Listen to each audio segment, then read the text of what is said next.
tardes, mi nombre es Carla Surabi Sotelo Monsalvo. Yo les voy a dar una pequeña explicación acerca del Estado y todo lo que conlleva y todos los subtemas que tengan que ver con él. Bueno, para comenzar les voy a reproducir un video, el cual les puede dar como una introducción, pero posteriormente yo les explicaré más a fondo acerca de esto.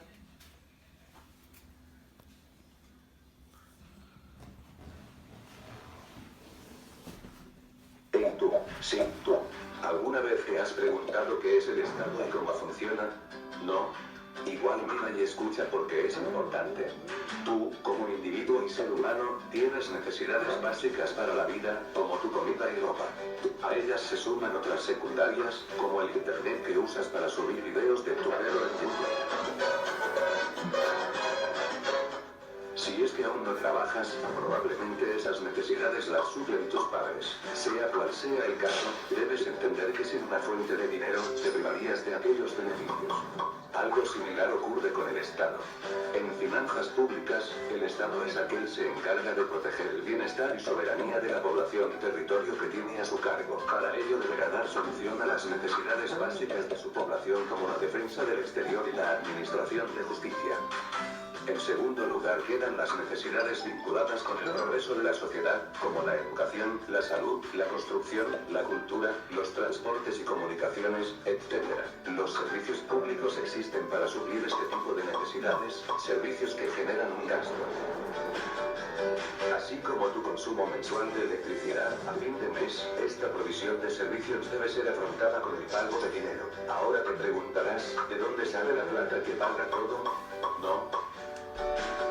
Igual mira el siguiente video, también es importante.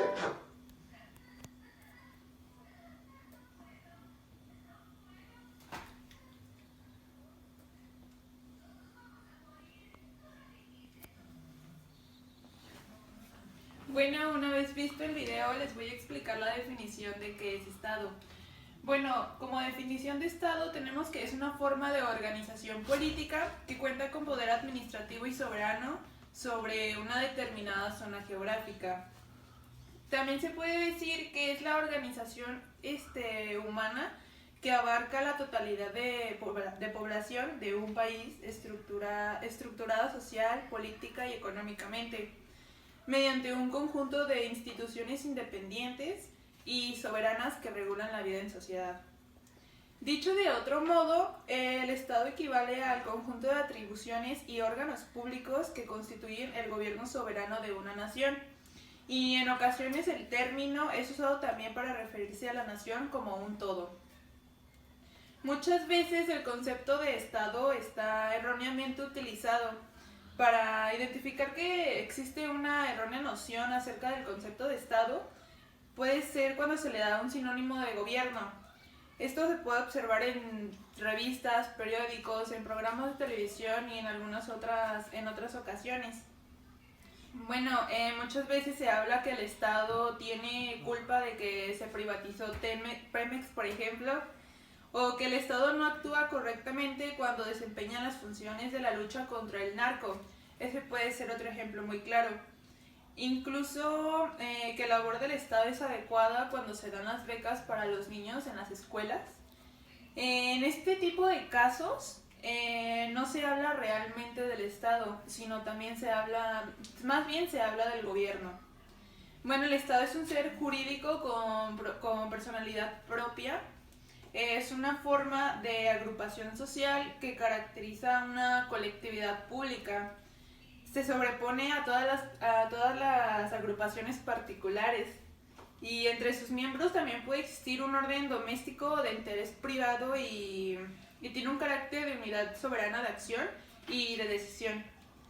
También es importante mencionar que está compuesto por 3 elementos, que es el territorio, la población y el poder. Estos 3 elementos los vamos a ver más adelante.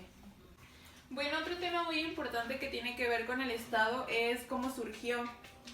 El Estado como institución política particular es propio tan solo de determinadas etapas de la evolución de la sociedad humana. Su surgimiento va ligado al proceso de aparición de las clases y la sustitución de la sociedad sin clases por la sociedad clasista. El Estado no aparece de improviso, perdón. El proceso de surgimiento comienza en las entrañas del régimen de la comunidad primitiva. Aunque en aquella época no se sabía ni de Estado ni se conocía del derecho, la vida social en el régimen de la comunidad primitiva no era anarquía ni caos. Había un riguroso orden basado en el orden social que en lo esencial coincidía con población y no se diferenciaba de ella. Se regulaba y también se mantenía por la fuerza de las costumbres, el prestigio y el respeto. Sin embargo, sería erróneo idealizar la democracia preestatal como un signo de oro de la humanidad.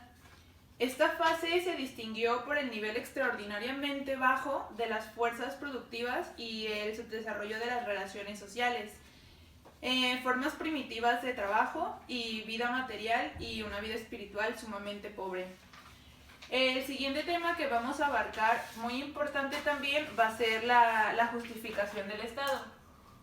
Bueno, el problema de la justificación del Estado implica el examen racional de por qué manda quien manda y por qué obedece quien obedece, a fin de determinar por qué los seres humanos deben dedicar una parte de su actividad y sujetar su conducta en la acción del poder en el Estado. En relación con este problema se encuentran las cuestiones de la finalidad de la organización política y la legitimidad de la autoridad como encarnación del poder en el Estado. Otro problema de la justificación del Estado reside en la multiplicidad de formas de ver un mismo fenómeno. Sin embargo, su importancia es trascendental, pues al no tener una forma de validar una organización social que nos regule día a día, entonces no tendría objeto tenerla. Uno no hace elemento de su propia vida aquella que no comprende, sino que al contrario, solamente aquello que comprendemos y que somos capaces de idealizar. Lo hacemos parte nuestra y al mismo paso con el Estado. El problema de la justificación del Estado y su importancia la podemos encontrar con Sócrates, un filósofo de Atenas, nacido aproximadamente en el 469 a.C. y fallecido en el 399 a.C. Él fue un famoso filósofo que trascendió por su firme propósito de lograr hacer que el hombre pudiese llegar a un pensamiento racional. Bueno, la teoría clásica del contrato social justifica la existencia del Estado y es de mayor peso, históricamente hablando, entre los filósofos que eran occidentales. La idea básica de esta teoría del contrato social es que las restricciones que tienen los ciudadanos son legítimas, porque aquellos que son sujetos de restricciones, los ciudadanos, lo quieren así, lo han consentido así, ya que han acordado y permitido que el Estado le imponga controles. Bueno, una segunda teoría que también tiene que ver con esto es la teoría del consentimiento hipotético.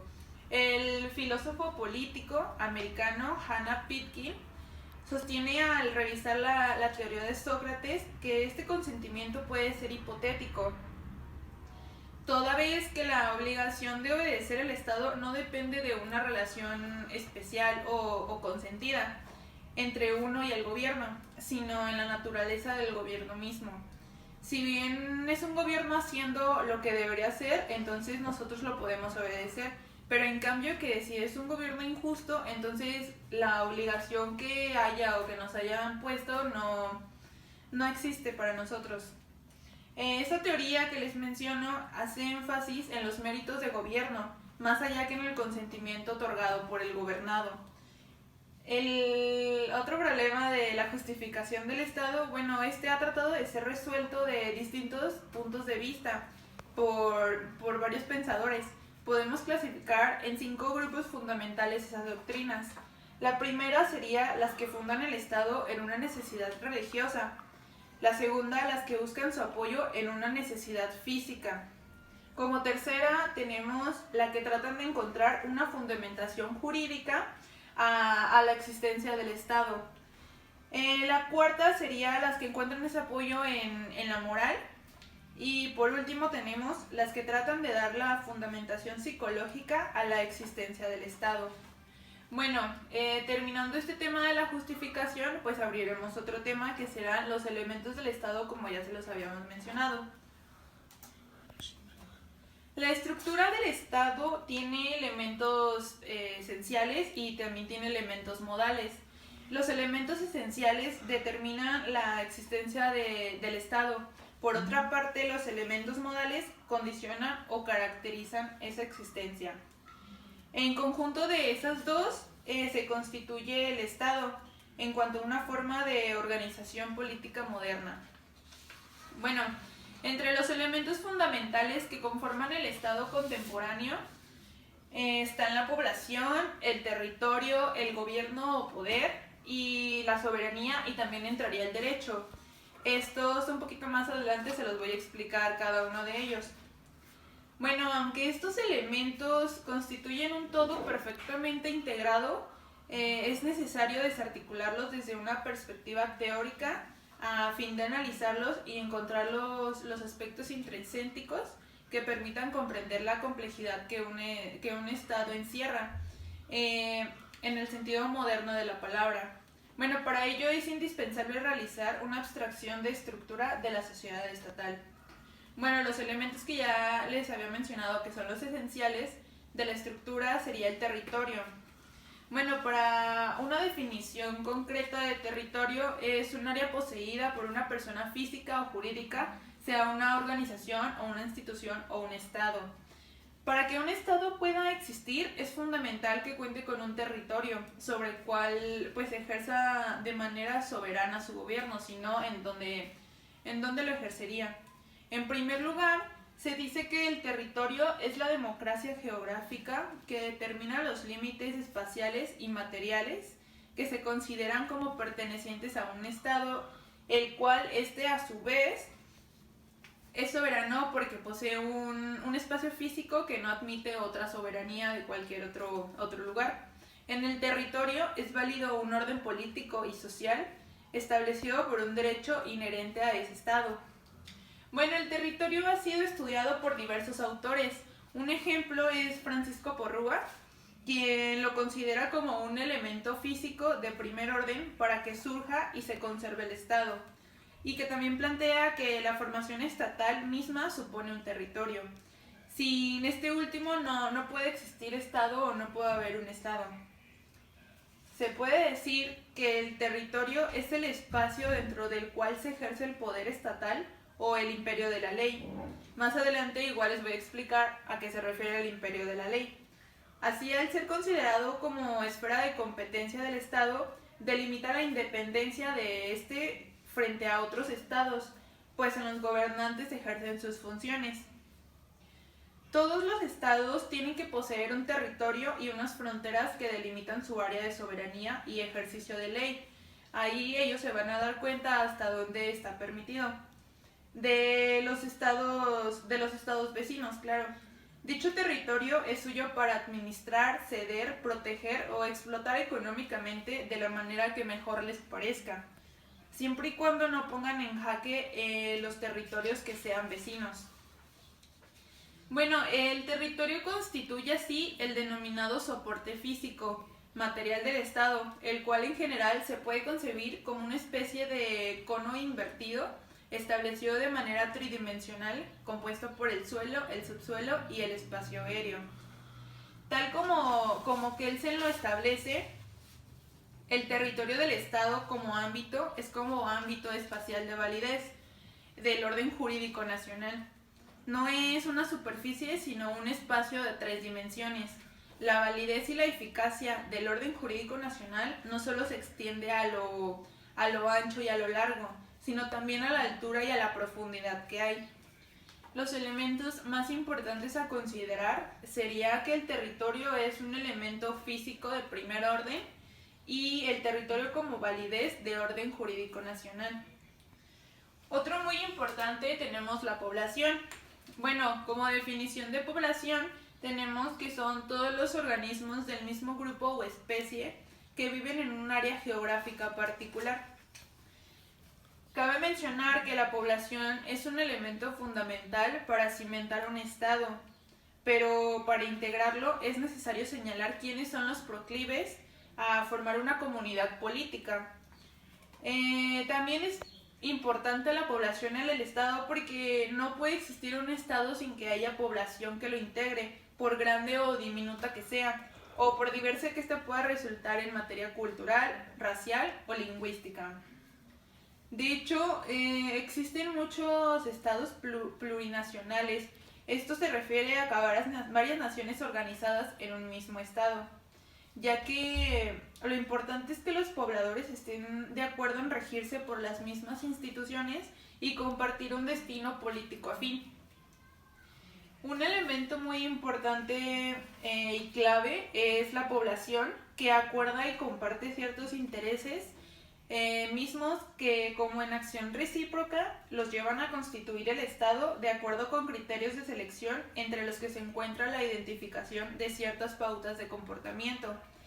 Pueden ser también intereses o hasta cuestiones raciales, históricas y territoriales.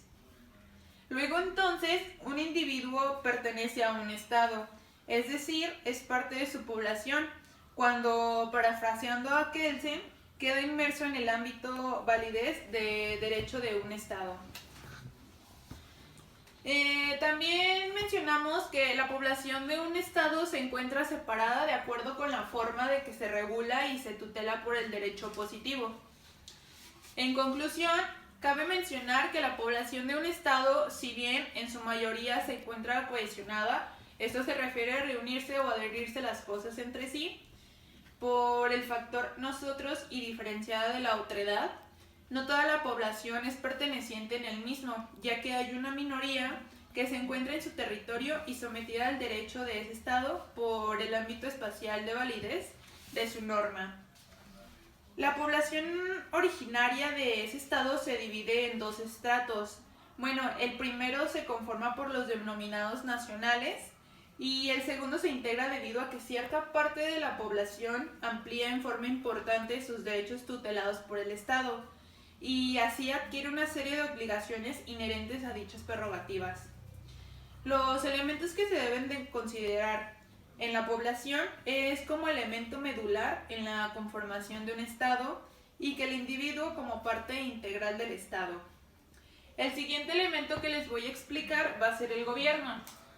Bueno, como definición de gobierno tenemos que es la lógica del ejercicio de las funciones por parte de las personas que ocupan un cargo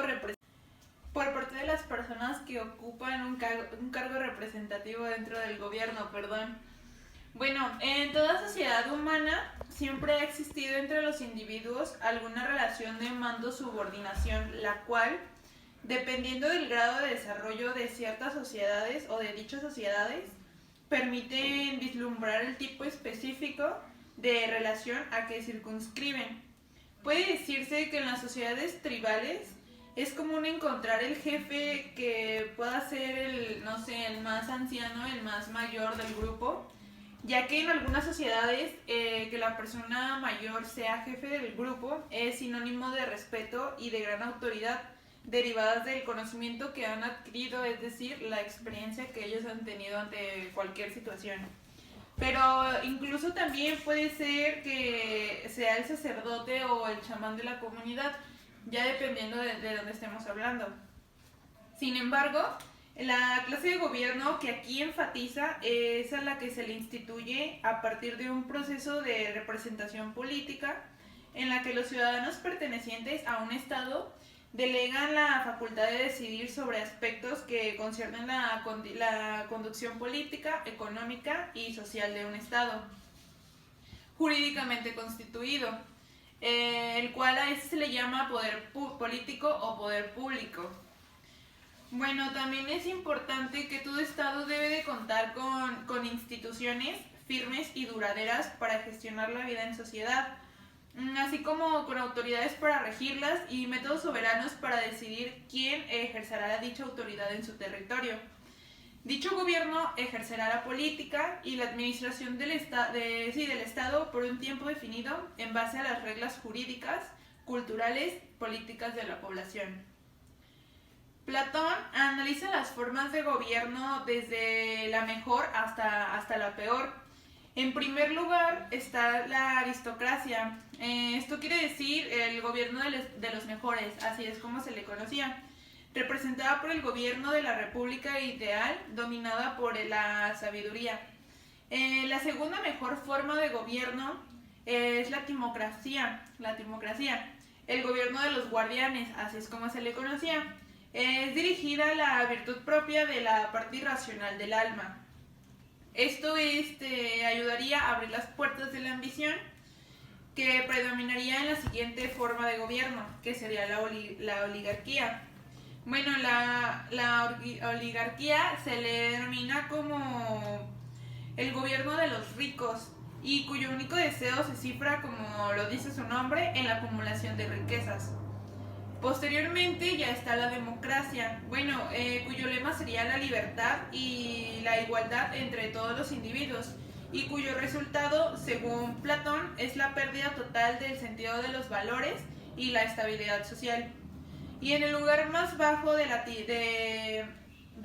las formas de gobierno está la tiranía, que representaría el gobierno del despotismo y de la ignorancia, como un tirano denominado por las pasiones, la crueldad y la brutalidad. Los elementos importantes que deben considerarse son las ciudades-estado como idealización del gobierno, la monarquía, aristocracia y democracia, que son las primeras formas de gobierno, la clasificación evolutiva de la monarquía absoluta, constitucional, semiparlamentaria y parlamentaria. Eso lo vamos a ver más adelante. El gobierno como conjunto de personas que ejercen el poder político. También la autoridad como el resultado de la organización política entre gobernantes y gobernados. El gobierno, que es el conjunto de órganos encargados de ejercer el poder público. Y por último tenemos el régimen político como contiene el gobierno. Como ya les había dicho hace unos segundos, existe también una clasificación de las formas del gobierno. Aquí entraría el parlamentarismo. Les voy a hablar un poco acerca de esta clasificación de la forma del gobierno. El parlamentarismo surgió en Inglaterra y fue el resultado de una larga y compleja evolución de las instituciones políticas. De la monarquía absoluta, pasó por la monarquía constitucional y la semiparlamentaria. Y por último está la monarquía parlamentaria. El parlamentarismo se conjuga los siguientes elementos. Un poder ejecutivo que está dividido en un jefe de Estado y un jefe de gobierno con una asamblea fuerte y electa. Las características de una forma de gobierno parlamentario, que el poder ejecutivo es bicéfalo. Esto quiere decir que hay un jefe de gobierno y un jefe de Estado. La asamblea parlamentaria es electa de manera popular, no así con el jefe de gobierno. El jefe de gobierno, o ya sea primer ministro, y su gabinete son designados y destituidos por el Parlamento. Tanto el poder ejecutivo como el legislativo se comparten. No hay un periodo fijo de gobierno, ya que el Parlamento puede destituir al primer ministro y a su vez puede disolver bajo el voto de no confianza al Parlamento. La siguiente clasificación de la forma de gobierno sería el presidencialismo. En Estados Unidos nació el presidencialismo, el cual se convirtió en la fuente de inspiración de los países americanos que, conforme logran la emancipación, instauran esta forma de gobierno que desde un principio demostró su estabilidad. Las características del presidencialismo sería que el presidente es al mismo tiempo el jefe de gobierno y también es el jefe del Estado.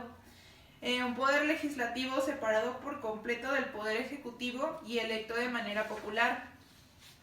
También que el presidente designa libremente a su gabinete sin intervención del Parlamento. Otra característica es que tanto el Parlamento, o sea el poder legislativo, como el ejecutivo se encuentran legitimados porque ambos fueron electos de manera popular. Ninguno nunca va a ser superior al otro.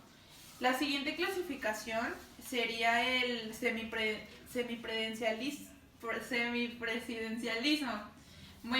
Este último Es una forma de gobierno que surge a amalgamar el presidencialismo y el parlamentismo.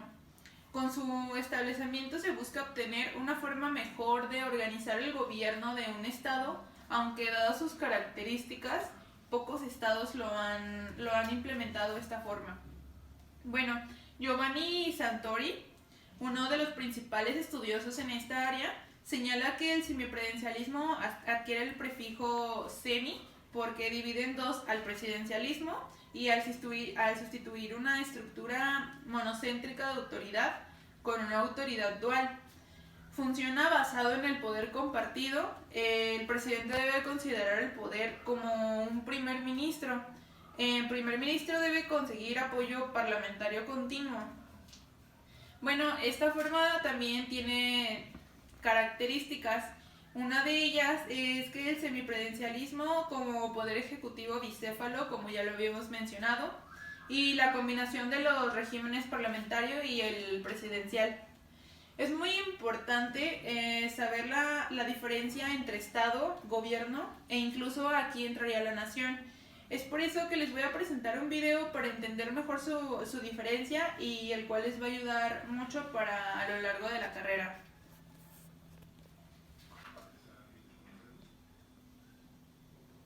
¿Has leído o escuchado cómo a veces usan los términos nación venezolana, Estado venezolano o gobierno venezolano como sinónimos?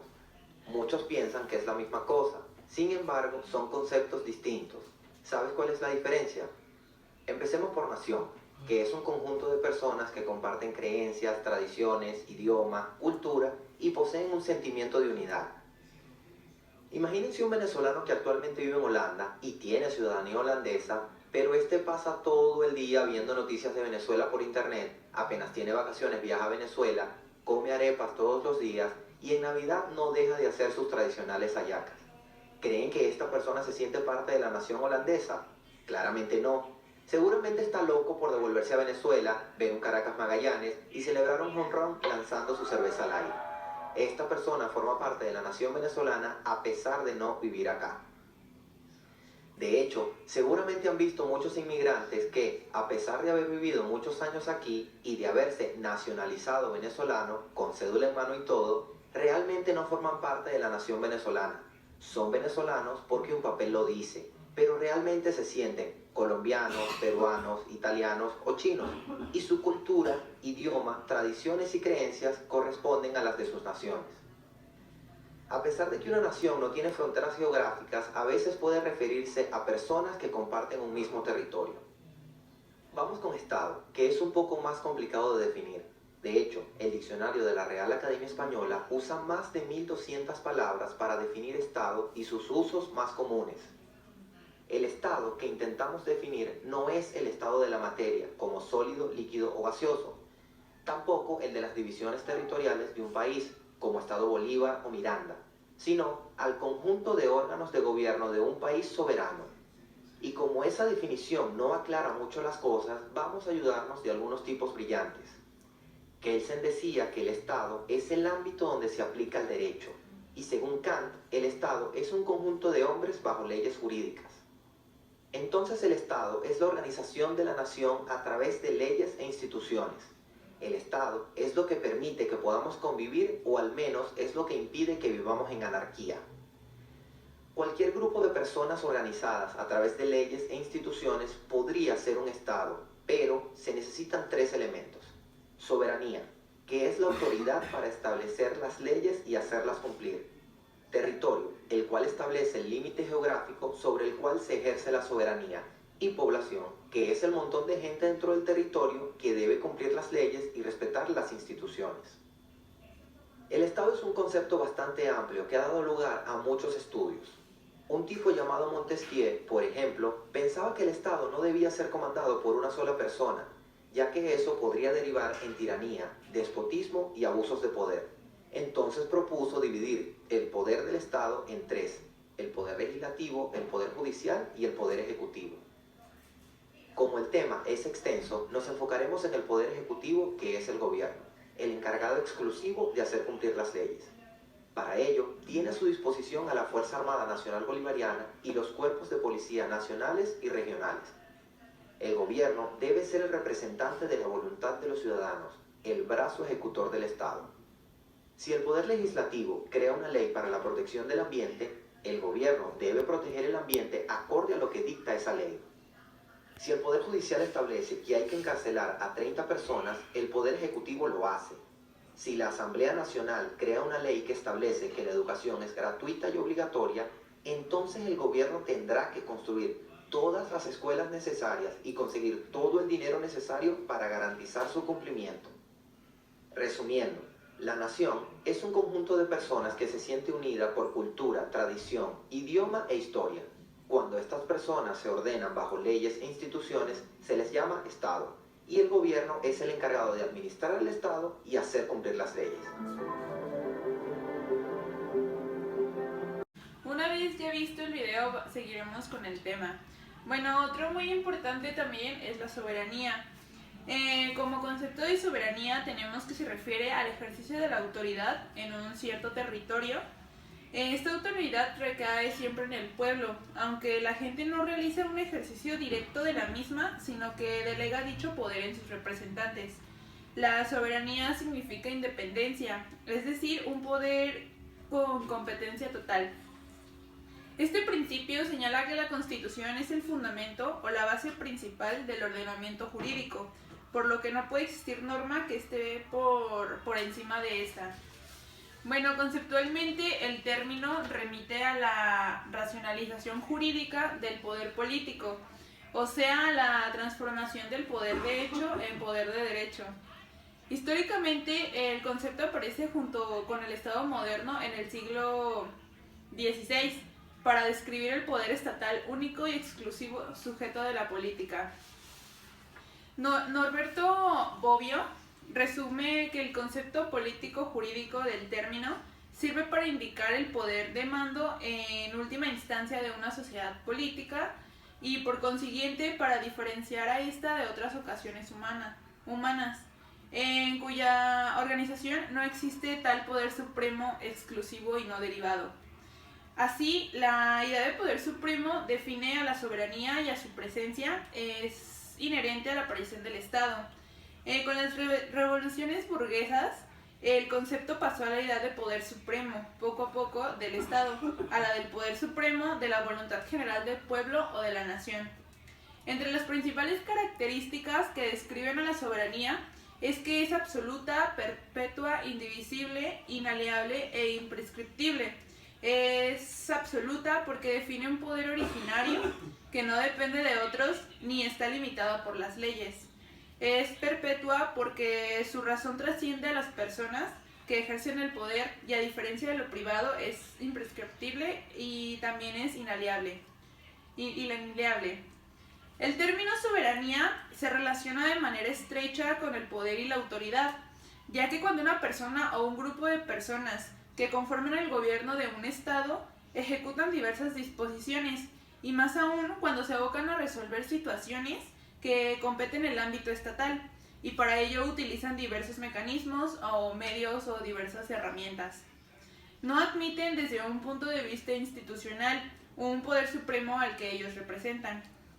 Bodino planteaba que los individuos en uso de su libertad absoluta, conocida como negativa porque cada quien hacía lo que quería con el límite de sus propias condiciones físicas, personales y mentales, no podían mantener relación con congéneres, dado que nadie tenía asegurados los valores fundamentales que es la vida, la libertad y la propiedad, para garantizar así las supervivencias. Entonces así pactaban unión y cedían la soberanía. Bueno, para Spinoza, por ejemplo, el derecho del soberano, que tiene el poder supremo, no se define por la potencia de cada ciudadano, por separado, sino por la multitud conducida por un mismo pensamiento. Así el cuerpo y el alma de todo el Estado poseen un derecho medio por su potencia, como ocurriría en el estado de naturaleza. Bueno, en conclusión, el término soberanía se adjudica a Estado-nación, que tiene este carácter en la comunidad internacional y que como tales no admiten una soberanía superior a la suya, además de la imposibilidad de que una potencia extranjera tenga la facultad de interferir en sus asuntos. También implica que desde la formación de sus leyes e instituciones no han sufrido ninguna intervención externa con la cual se pueda decir que su autonomía sea total. Bueno, ningún Estado va a existir si otro toma por él sus decisiones, así que todo Estado requiere de una autonomía y de fuerza para ejercer y defender sus decisiones. Un elemento muy importante que debe considerarse de la soberanía es que es entendida como la supremacía del poder. El que sigue sería el imperio de la ley. Bueno, este aparece como cualidad del ordenamiento jurídico. El imperio de la ley es un concepto jurídico político de definición formal no unívoca, pero que generalmente se entiende en el sentido de la primacia de la ley sobre cualquier otro principio gubernativo, especialmente contra la tiranía y la arbitrariedad del poder político. El Estado soy yo. Incluso aunque fueran bien intencionadas, principio de razón de Estado opuesto a las máximas romanas. Bueno, tal concepto o principio regula el ordenamiento jurídico de un país o de alguna sociedad, y a pesar de que se aplica especialmente al Estado y a sus funcionarios, se entiende que debe ser la observación general seguida por todos. Con esta expresión doctrinal, el régimen jurídico en el cual los gobernantes y sus agentes se hallan sometidos para sus decisiones particulares a la observancia de las normas de derechos sentadas por las leyes y de los reglamentos. El imperio de la ley implica el reconocimiento del principio de la legalidad, o en sentido más estricto, régimen jurídico que somete a los agentes del Estado, como a los simples particulares, al imperio de la ley común aplicada por el juez del derecho común. Los elementos esenciales son constitutivos del Estado. No hay Estado sin territorio, ni poder, ni población, ni derecho. Faltando alguno de estos 4 elementos, no existe una forma política a la que se pueda considerar como Estado. Los elementos modales son los atributos adscriptivos a algunos de los elementos constitutivos y caracterizan a toda la organización política. Otro punto muy importante sería el fin del Estado. Muchos preguntarán, pues, ¿qué es eso o a qué se refiere? Bueno, la teología política se encarga de indagar cuál es el fin del Estado, es decir, se encarga de determinar la finalidad específica del Estado que le hace temer realidad propia distinta de las organizaciones, de algunas otras organizaciones sociales. Bueno, el fin supremo del Estado es el bienestar general y la seguridad integral. Según el artículo 2 de nuestra Constitución, los fines del Estado serían servir a la comunidad, promover la prosperidad general y garantizar la efectividad de nuestros principios, derechos, deberes consagrados en nuestra Constitución. También así facilitar la participación de la toma de decisiones que afectan en la vida económica, política o administrativa, e incluso también la cultural de la nación, entre otros. Bueno, después de esto entraríamos con las características del Estado. La primera característica importante que tenemos sería la personalidad jurídica. Sócrates mencionaba, conócete a ti mismo. Esto significa que es un imperativo moral para que el hombre tome posesión de sí mismo, sea dueño de sí por el saber. La idea fundamental de la personalidad jurídica consiste en reconocer que ese alguien sería una persona o una entidad, ya sea empresa, asociación o fundación, tiene unos derechos y unas obligaciones.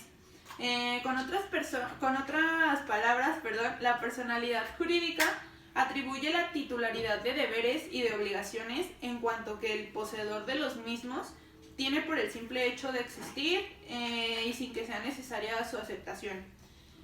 Al tener la titularidad de derechos y de obligaciones, la persona o entidad ya puede obrar legalmente.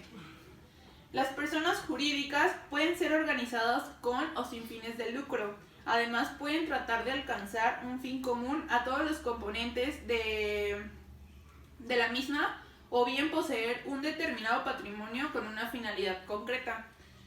En este sentido, los 3 tipos de organizaciones que poseen personalidad jurídica serían las corporaciones de interés público, así como también las asociaciones, tanto de interés público como de interés particular, si la ley les ha concebido personalidad propia, claro, y las fundaciones de interés público formadas por un patrimonio que destina a un objetivo. Normalmente es altruista.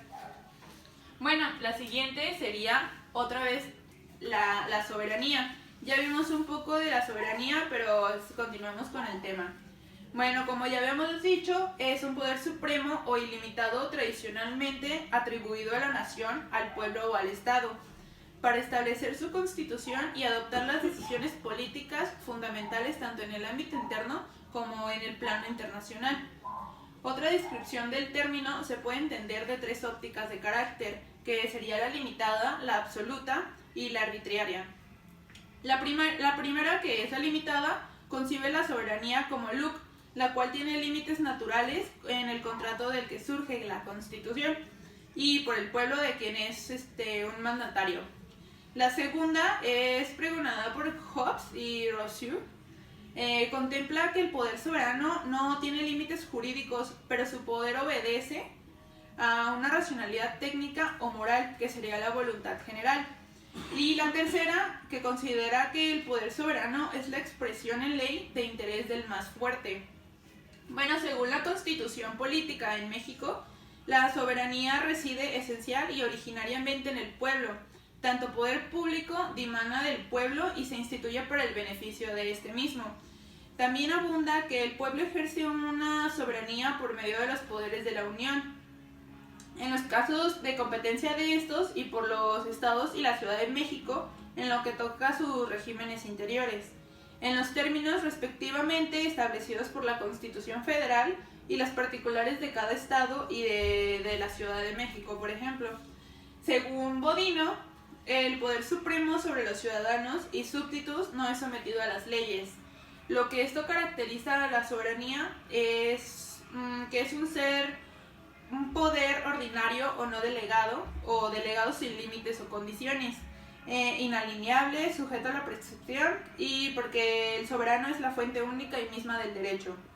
Se relaciona de manera estrecha con el poder y la autoridad, ya que cuando una persona o un grupo de personas que conforman el gobierno de un estado ejecutan diversas disposiciones, y más aún cuando se abocan a resolver situaciones que competen en el ámbito estatal, que ellas no admiten, desde un punto de vista institucional, un poder superior al que ellos representan. El siguiente que veremos sería el orden jurídico. Bueno, el orden jurídico, como definición, tenemos que es un conjunto coordinado, sistematizado y jerarquizado de normas que deriva un proceso de creación, aplicación y encuentra su fundamento de validez en una norma fundamental o constitución que le da forma y determina su contenido. También, en otra definición, tenemos que es un conjunto de normas positivas vigentes, relacionadas entre sí y escalonadas o jerarquizadas, que rigen en cada momento de la vida y las instituciones de todas clases dentro de una nación determinada. Esas normas, en opinión de muchos filósofos, han de tomarse un sentido amplio, ya que están formadas no solo por la Constitución y por las leyes, sino también por los reglamentos, por las disposiciones de las autoridades administrativas, también incluso con las sentencias judiciales, por las costumbres o hasta por los contratos en cuanto regulan las relaciones entre las partes contratantes. La importancia de cada una de esas normas es distinta y va de mayor a menor, por lo cual inferiores toman su fundamento de las inmediatas superiores. Esa jerarquización o escalonamiento es a lo que Merck y Kelsen denominaron la pirámide jurídica, que más adelante se los voy a plasmar. El orden jurídico es tan esencial para la existencia de un país que sin él no se puede concebir la vida social. Este concepto proviene de la integración de las normas en un conjunto de sistema de normas o instituciones organizado y coherente, de manera que éstas adquieren relevancia por la posición que ocupan en el mismo. Ramón Soriano lo define como sistema de normas o instituciones jurídicas vigentes en un grupo social homogéneo, y también puede ser autónomo, destacando como caracteres de la misma unidad, plenitud y también de coherencia. Como ya lo habíamos mencionado, la pirámide jurídica, es una jerarquía del orden jurídico, la cual En el primer nivel se puede apreciar que en la parte de hasta arriba está la Constitución. En el que sigue se encuentran los actos legislativos, que serían las leyes, los decretos de leyes y los decretos de las juntas departamentales. En el siguiente nivel están los actos administrativos generales o los reglamentos. Y por último nivel tenemos los actos individualizados. Aquí entrarían las sentencias, los actos administrativos particulares o resoluciones, incluso también los contratos y los testamentos. Bueno, esto sería todo por mi parte. Espero que no haya quedado ninguna duda. Que pasen un bonito día. Ya.